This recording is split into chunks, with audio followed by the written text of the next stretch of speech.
What can you learn after a loss like this? That you got to have a certain number of guys come to play with some intensity and some desire every night, and when you don't, that's a result. What were the Nets doing that was challenging for you guys throughout the game?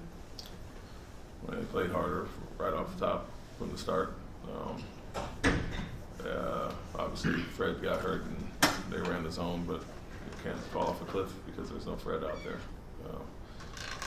They have his own offense and options out of that. And when he went out and we couldn't get stops and played against that, it seemed like we were out of sorts without him or Alpy in the middle. And but more so than that, I mean, it was playing as bad as we played all year. And I think it was a 5-point game when Fred went out and balloons to 13 really quickly. So other than them playing hard and playing like they cared, that's the bottom line.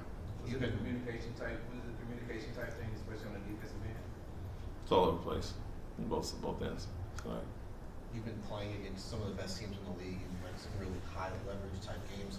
Does human nature sometimes kick in when all of a sudden you go to play a lottery team?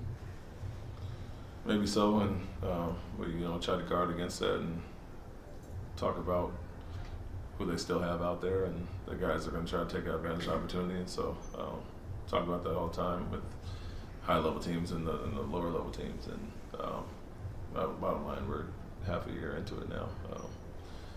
Can't be an excuse. You got to come every night, and if we played like we did tonight, we'd lose by 40. Those other teams would just beat. Do you know how bad Fred's ankle is? No. How much do you feel like he was still not being used to being without Fred and Alfie for that longer stretch? And we were good at the quarter and a half Fred played either. So the energy wasn't right from the start. I think it was 13-13, or we were just going back and forth and didn't play with any aggressiveness on the defensive end. And sometimes when it's going easy early, the scoring, you just let up on the other end. But I don't think we were particularly sharp at all for the quarter and a half before he got hurt in mid-second. Pretty uncharacteristic though for this team, right? Outing like this. Absolutely. It's been a while since we played with that lack of effort, and just like maybe three guys played well tonight. Did you feel like you were able to get any kind of evaluation or eyes on since Reed got to play a little bit? Did you see a little bit of value in that and watch them play too?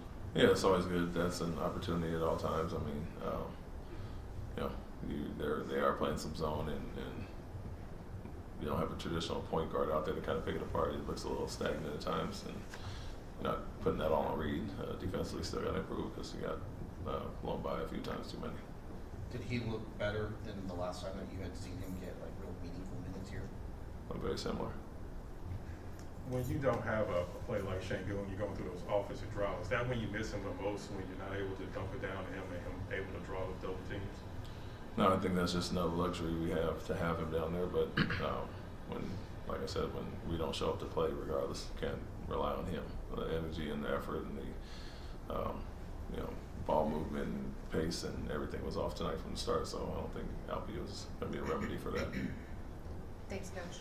Thank you.